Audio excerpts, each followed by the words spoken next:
Hello, everybody.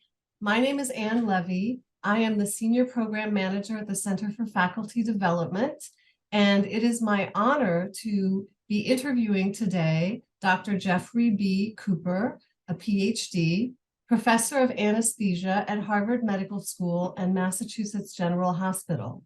He is the founder, Executive Director Emeritus, and Senior Fellow of the Center for Medical Simulation in Boston. Dr. Cooper is one of the pioneers in patient safety.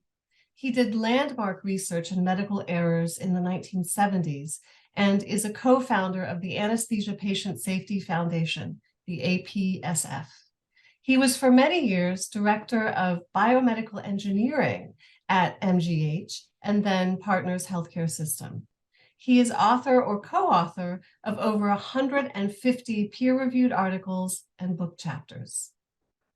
Dr. Cooper has been awarded several honors for his work in patient safety, including the John M. Eisenberg Award for Lifetime Achievement in Patient Safety from the National Quality Forum and the Joint Commission, and the Lifetime Achievement Award from the American Academy of Clinical Engineering.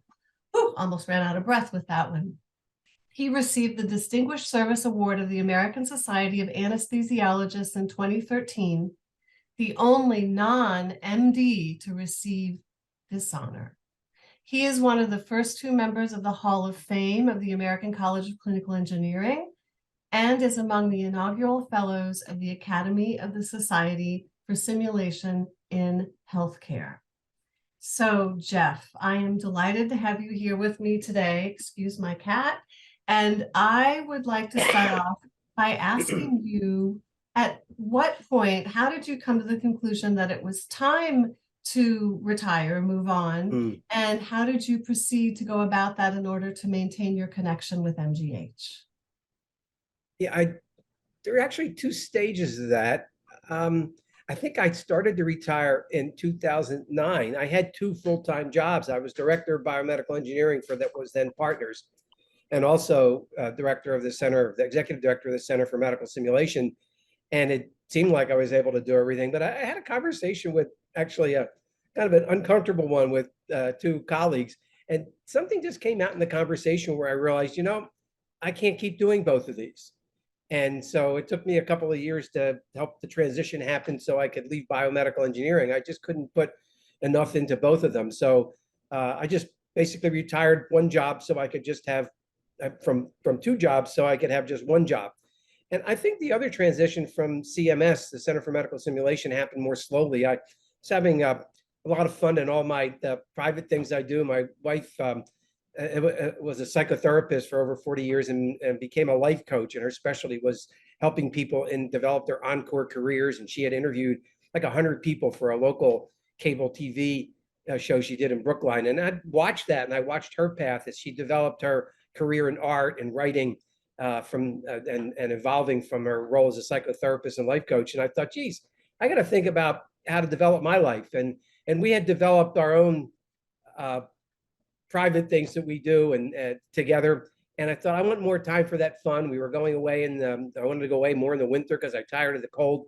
But most importantly, I realized I want to hand off CMS to somebody while the things are still going well. I don't want to have a conversation. I don't want people to be thinking, what's he still doing here? And that was always in the back of my mind because I'd seen that happen with some other people who had just stayed around too long. And I didn't want to be one of those folks. So I realized I have to start that path. And I let the folks, people I worked with and the board at the Center for Medical Simulation know it was time for me to move on. And that's what started the process. There was no epiphany, no magical moment. I just slowly came to that understanding it was time for me to move on to my encore career. Great. What was most challenging about figuring out how to maintain connection with MGH as you moved away from a full-time career? Well, the first stages of it, I actually have been what I'd say semi-retired for 5 years. I think I handed over CMS. I think I stepped down about 5 years ago. And I was fortunate that I didn't have to suddenly leave. I could just cut my salary back. I could afford to do that. And I was well over 65, so I could start tapping into my retirement savings. And one of the great things about MGH is it really has wonderful pension plan, and it, at least for me, and I know many others, has really made it possible for me to retire and to do that. But I didn't want to stop working. I was still having so much fun with so many of the things that I did. I was stimulated. I loved working with young people and mentoring people. I was involved with some committees and some research projects, and still reviewing grants and on some national organizations. So I just kept doing all that. And what I stopped doing was having responsibility. I didn't have a budget.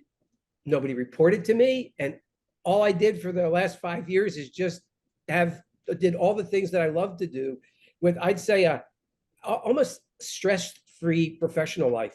So that part wasn't difficult because I could remain as an employee. A couple of key things for people to know.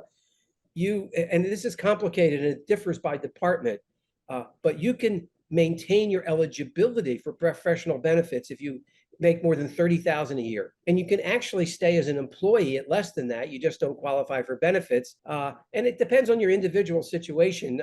My department was very helpful for me in those early years. And again, I was able to stay as an employee. At some point, the benefits stopped, but fortunately I didn't need the benefits and I just moved on to Medicare. For those who have done that, they know it's not that simple and it's not that cheap.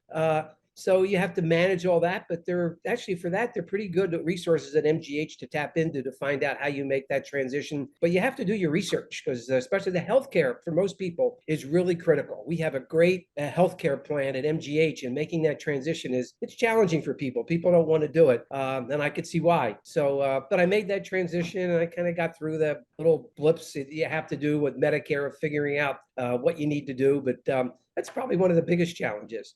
But then when I more recently have gone, as of this 3 days ago, as of January 1st, 23, I'm officially fully retired. And I only decided to do that because I thought it just was time. It just felt like I wanted to keep doing things, but I really didn't need to be an employee. I was getting a very small compensation, but I didn't really need it.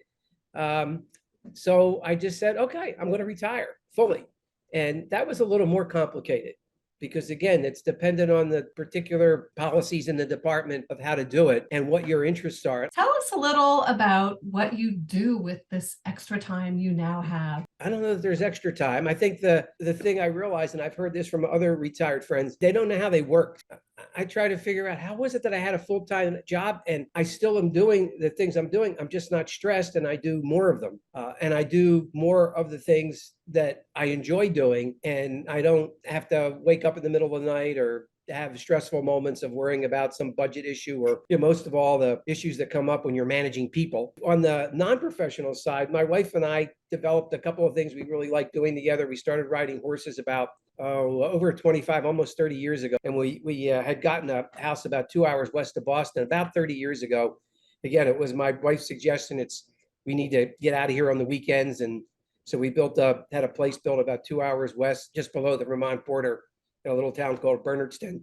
And she said, oh, why don't we find a place to ride horses? She always wanted to do that. So we started riding horses, and then we started taking lessons. And the person said, geez, I have a horse. Do you want to buy it? And then one thing led to another. And over these past about 27 years or so, we've had several different horses. I started competing in dressage, and then I started doing some eventing and jumping in my late 50s, early 60s.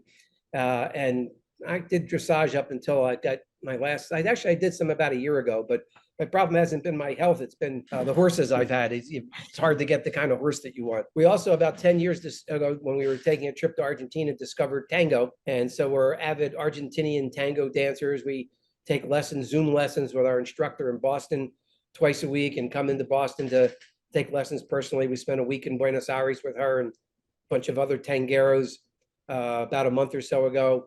So we do a lot of tango together. And I love to study. So I started doing great courses, and it's just really wonderful to learn. I've done a whole series of 25 cooking courses.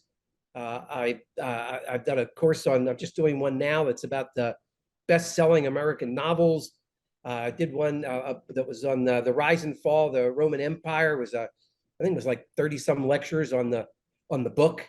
So it's just wonderful to have. That's the time that I didn't have before, to just learn. And that particular set of courses has been really good because I can do it while I'm exercising. So I've had plenty to do, fill my time with, expand the things that I like to do, the fun things I've been doing for years. And the important thing is I started to do those years ago. And professionally, I have meetings every day with 4 days a week with one of the groups I work with, the quality and safety group in the anesthesia department, and they still seem happy to have me. And I said to them, look, when you get that feeling that, he doesn't still have it, somebody's got to tell me. So I try to monitor that. Am I still being useful? Try to really look at people's faces and see if there's any eyebrows rolling when I say something.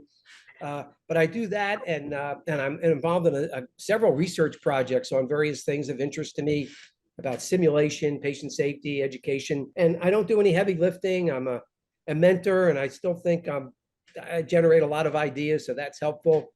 I'm on a couple of the boards nationally with the Simulation Society. I'm involved with the editorial board, so I still fill my time with managing some of the papers as an associate editor. I work with the simulation editorial board of the American Society of Anesthesiologists. So there's plenty of things to do with research and mentoring and committees and fun. But I don't wake up. I don't have to jump up in the morning to do something. That's the great part of it. I develop my own schedule. There are a few things that I have to do at a specific time. I would have never believed it, but it's absolutely the best time of my life. What else have you learned about yourself in this transition process, which has been going on for a while? Well, I think I learned that I was stressed.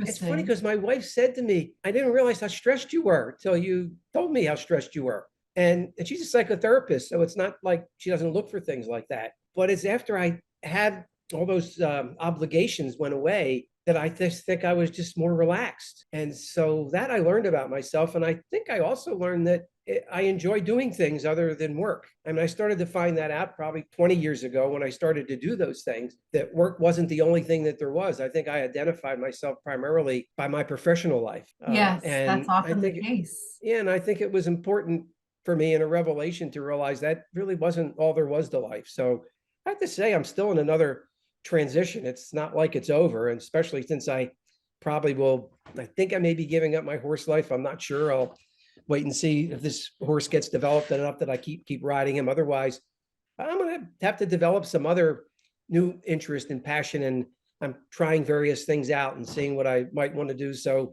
I'm 76, so maybe I have a few years left.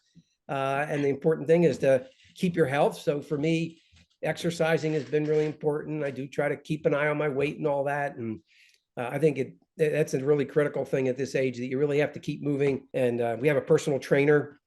My wife and I do that once a week. And then I do those similar activities almost every day of the week. I do some kind of exercise. And I think that's a critical thing for people at any stage of life, but particularly as you get older. As a last question, is there anything that you haven't said yet that you want to share with faculty as they consider next steps towards retirement? A few things I can think of. Don't wait. That's the first thing. Don't wait till you're too old to have fun. And you just have to figure that when that is for yourself. But to recognize, and I get this from other people, it's not just me, there's a wonderful life after what you've been doing your whole professional life. And it's important to take care of yourself. It is okay for you to enjoy yourself. You've done enough by this age, and give yourself permission. And it may help to talk to some other people, get a coach maybe, or talk to some friends about it. Don't just sit there and think about it on your own. And like I say, so do it while you're still healthy. And the earlier you can start to test and develop some extracurricular activities, which become your main activities in what we call, it's not really retirement, in your encore life, the better. So I think testing those things out, and you'll say, oh, I'm too busy, I just don't have the time. And there are a lot of things you got to figure out in this process. So do it little by little. I talked to the professional benefits office, and they're really helpful to think through how you can do certain things. I retired as an employee, and I became what's called a non-employee, which I'd never heard about before. But that allows you to maintain your email address, but your department has to have a role for you. You have to have something that you're useful doing. A critical thing for people like me who want to stay involved professionally is the library. You want your access to the Countway and the Treadwell libraries if you're going to continue to be involved in professional academic activities of research or mentoring or teaching. So and even in order to have those, you still have to have a hospital appointment. But I was able to arrange that to be a non-employee. So you should talk to your hospital administrative person who you normally relate to and ask what the options are and start to investigate that early as well.